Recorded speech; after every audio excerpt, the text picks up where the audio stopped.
Howdy, folks, and welcome back. Hope you're all blessed and doing okay out there. Well, for today's video, I present to you turbine power. Now, this talks about different types of turbine locomotives that were sort of successful and a flop in some ways. Anyway, let's take a look and see what this one has to offer. Turbine power worked a bit differently than internal combustion engines, supposedly. The whole drive shaft of a diesel-ish locomotive, although I'm going to call it a turbine, was a bit different than a typical diesel locomotive. Now, I'll be asked not to speculate in the history of turbine power, so I'm going to tell you guys what I do know. Turbine locomotives and trains. Now, I'm not sure if you call that a turbine, but that is a New York Central RDC car with jet engines on there. It was an experimental test, and supposedly they broke a record with this, but only was held for a short time.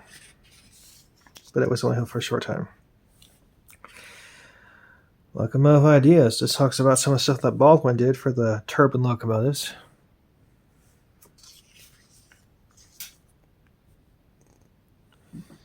Steam turbine locomotives. So what's the difference between a steam engine that's powered by regular piston rods and a turbine one?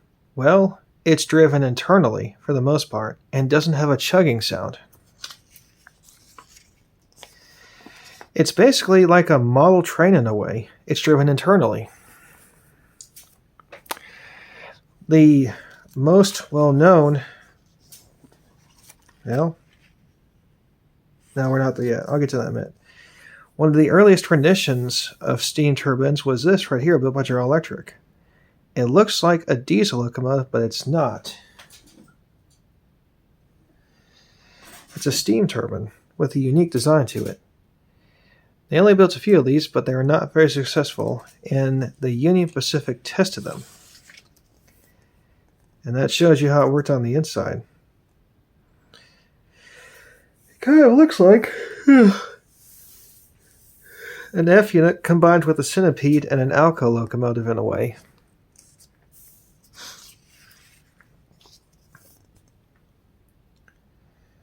Call in Sukanani vacuum. So it did well, but then it did bad at the same time. There were things here and there about these steam turbines. Now this is the most well known. This is the Pennsylvania Railroad 686 steam turbine. It's the only steam engine in the world to have that kind of wheel configuration ever built. There was only one made, and it had smoke deflectors, and it didn't. And here is what was good and bad about it. It ran great at top speed. It could pull a train behind it. It could pull passenger trains and freight trains. The problem was, sitting still, it burned way too much fuel. It had 4 smokestacks on it too, instead of 1 or 2 like the 844 and the Big Bore and the Challengers have. Sadly, this one was scrapped. I wish they had kept it around. It's a very unique locomotive. Yeah, that's what the cab looks like for it, I believe. Now, this is another interesting turbine locomotive. This was known as the M1, and there are quite a few of these built. There's the Pennsylvania Roads S1 turbine, featured on, no, I think it's an S2 turbine, featured on the cover of some train magazines. The M1 was another steam engine that looks like a diesel or an electric locomotive or something unusual. Only a few roads bought this. The Chesapeake and Ohio bought a few of them, if not one. And again, there were issues here and there with this thing, and it didn't quite work out. But it looked futuristic and amazing at the same time with its design. There it is, featured on the cover of a copy of Railroad Man's magazine.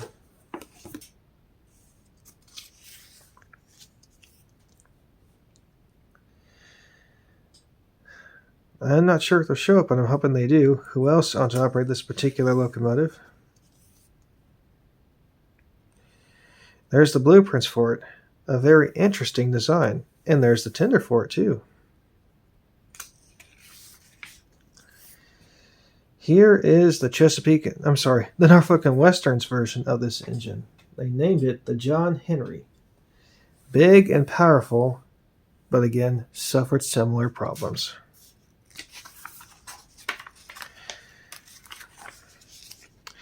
Turbine power had its ups and downs. And now for some reason they want to try to bring it back again. Didn't they learn anything the first time around? It just doesn't work.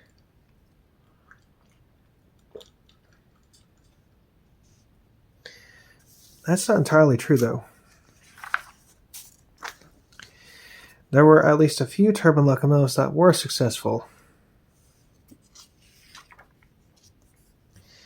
Gas turbine locomotives and trains. These actually did a bit better than the previous ones you have just seen. The Union Pacific bought a couple of gas and veranda-powered turbine locomotives of various shapes and sizes. There's only one left, and that's at the IRM, and they produced about 8,500 horsepower. That's a lot. They were big, powerful, and very loud. In fact, they were so loud they were banned in a couple of towns in California on the territory where they were operating. That's what it looks like on the inside there, and bad looking paint job on there. That's probably the test scheme or something. They used a fuel that was basically, I think, some gross fuel. I forget what it's called, but it was very efficient for this particular engine. Mechanics Illustrated talks about this locomotive. And there it is on the main line right there. It had to have a tender, much like the big boy Challenger and 844 do when they make their rounds.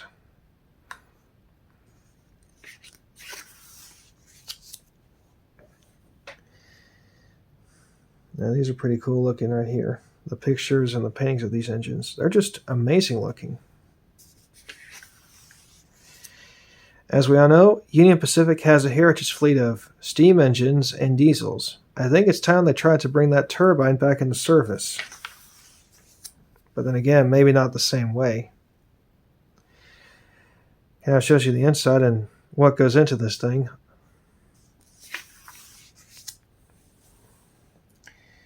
Now, I forget what this is called, but this is another one of those unique looking turbine locomotives. I think this was made by maybe Fairbanks Morse. Who built this?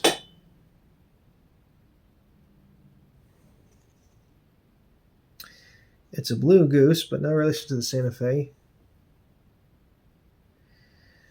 It doesn't say, though, who made it. Huh. So I'm not going to say it was Fairbanks Morse or EMD or Baldwin, because I don't want to second guess it. There's the blueprints for it right there. Pretty cool looking engine.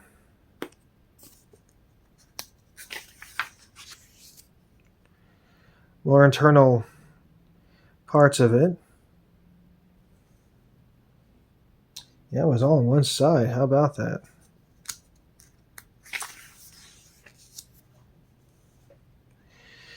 This was the last attempt at making one. You had an Alco locomotive pulling this giant car, which contained the turbine mechanisms and a tender in the back.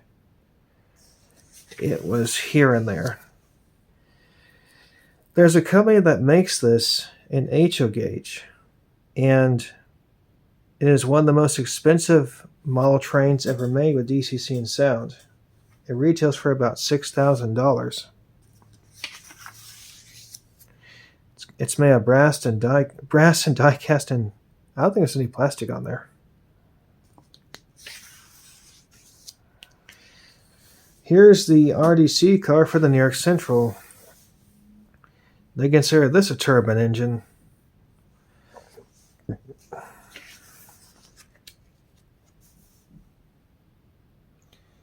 Pretty interesting, to say the least.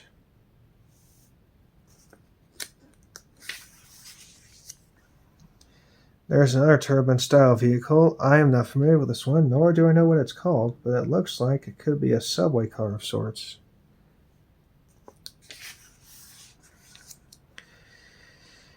This was another unique one that was kind of successful, known as the Turbo Train. Only a few were built, and Amtrak operated a fair majority of them.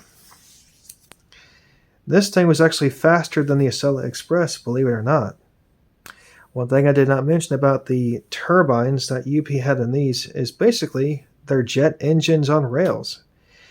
This was built by the United Aircraft Company, no relation to United Airlines.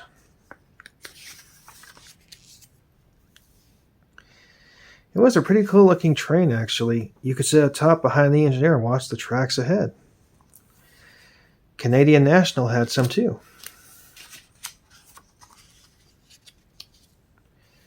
This is the Amtrak Turboliner.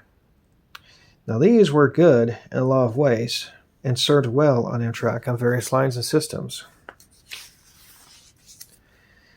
So far, the only company that I can tell who has made this in HO or any scale at all is Rapido Trains. Lionel has made the steam turbine from the Pennsylvania Road along with Bradley Limited Imports and the Brass Company. The Union Pacific turbines have been made by MTH, Athearn, and Lionel as well. Scale Trains did one. Various companies have made these, like I said, just various people. This is a BC Rail turbine locomotive.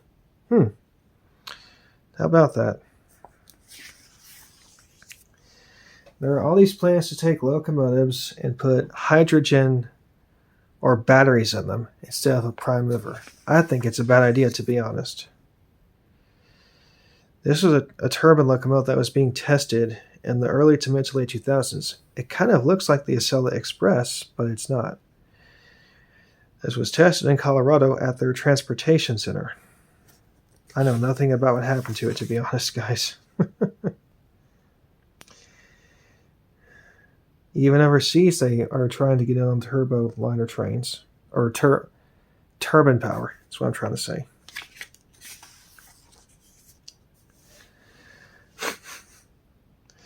An automatic steam turbine locomotive.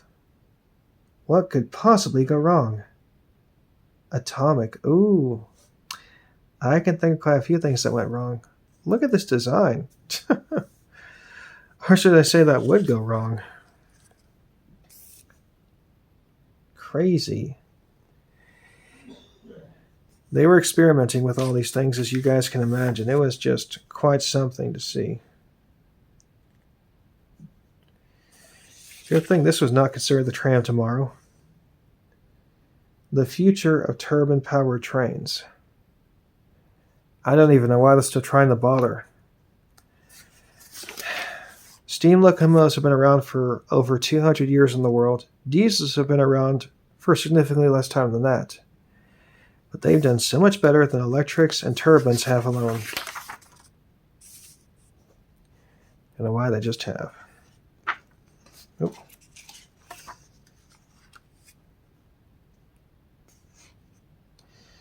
There's some more stuff from Kalmbach Publishing, but they're not around anymore. There's the back, and there you have it.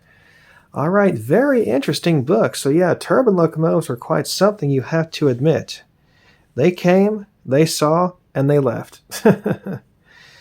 I don't think they're going to really try to bring turbine trains back into style anytime soon. But the models and what we have preserved are pretty darn cool, you have to admit. All right, guys, until next time, please be safe around trains. Please like, share, subscribe, and comment. And remember, Jesus is King. Happy rails, guys. See y'all next time.